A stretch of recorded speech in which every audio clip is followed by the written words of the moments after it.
Iran Israel से बदला लेगा, उसके सिर पर खून सवार है और खूनी और खतरनाक प्लान तैयार हो चुका है। इस बार ईरान सिर्फ इजराइल से ही नहीं बल्कि अमेरिका से भी बदला लेगा।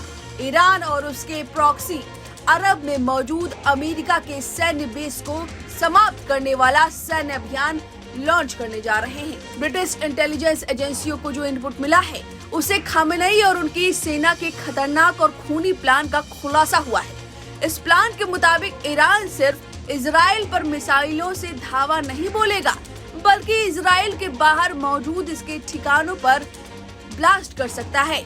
सूत्रों के मुताबिक ईरान ने इजराइल के साथ साथ अमेरिका को भी जख्म देने का प्लान बनाया है, क्योंकि जब इजराइल ने ईरान पर हमला किया 26 अक्टूबर की सुबह को, तब अमेरिका ने चेतावनी दे डाली थी ईरान को कि अब हमला नहीं करना वरना अंजाम भुगतना पड़ेगा। जिसके बाद ईरान का खून खौल रहा है अमेरिका पर भी और इजराइल पर भी, और यही वजह है कि ईरान इजराइल पर बैलिस्टिक मिसाइलों से हमला कर सकता है।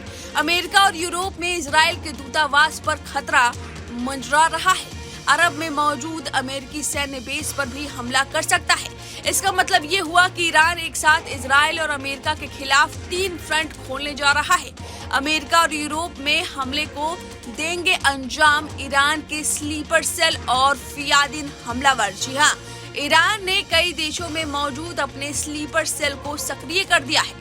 फिदायीन हमलावरों को भी काम पर लगा दिया है। इजराइल के अंदर मौजूद आत्मघाती हमलावरों को वीवीआईपी लोगों को मारने का टास्क सौंपा गया है, जबकि इजराइल के बाहर स्लीपर सेल को इजरायली दूतावास को उड़ाने की जिम्मेदारी दी गई है। ये खुलासा ब्रिटिश इंटेलिजेंस एजेंसी की रिपोर्ट में हुआ है, जिस पर मुहर इस वक्त लग गई है जब तेल अवीव में आत्मघाती हमले शुरू हो गए हैं। इजरायली सेना ने ईरान में जबरदस्त हवाई हमले किए हैं। इजराइल में ईरान के फियादीन हमले शुरू हो गए हैं।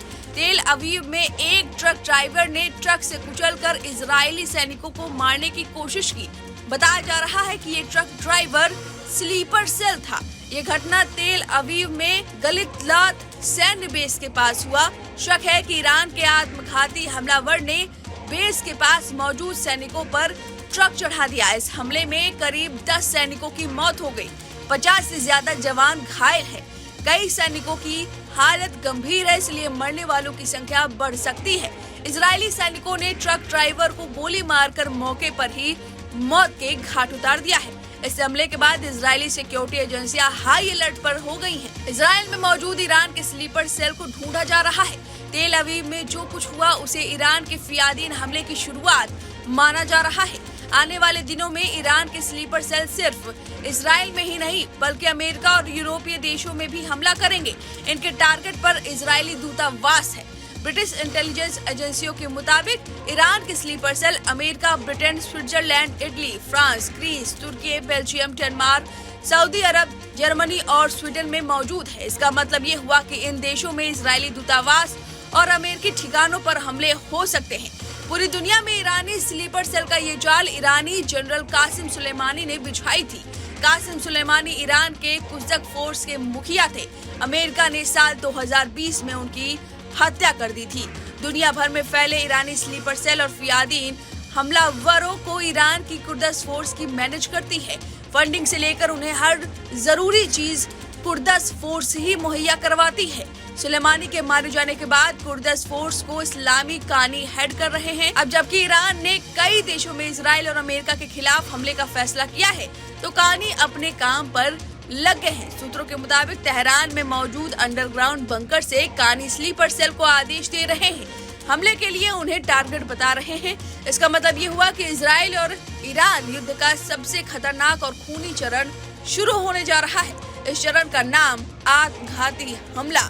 इजराइल और अमेरिका पर अब बहुत बड़ा खतरा मंडरा रहा है और इस खतरे को टाला नहीं गया तो ईरान और उसके स्लीपर सेल इजराइल के साथ साथ अमेरिका को भी बड़ा झटका दे सकते हैं। फिलहाल इस रिपोर्ट पर आपकी जो भी राय है हमें कमेंट करके जरूर बताएं। न्यूज नेशन अब व्हाट्सएप पर खबरों की ताजा अपडेट के लिए न्यूज नेशन के इस QR कोड को स्कैन करें।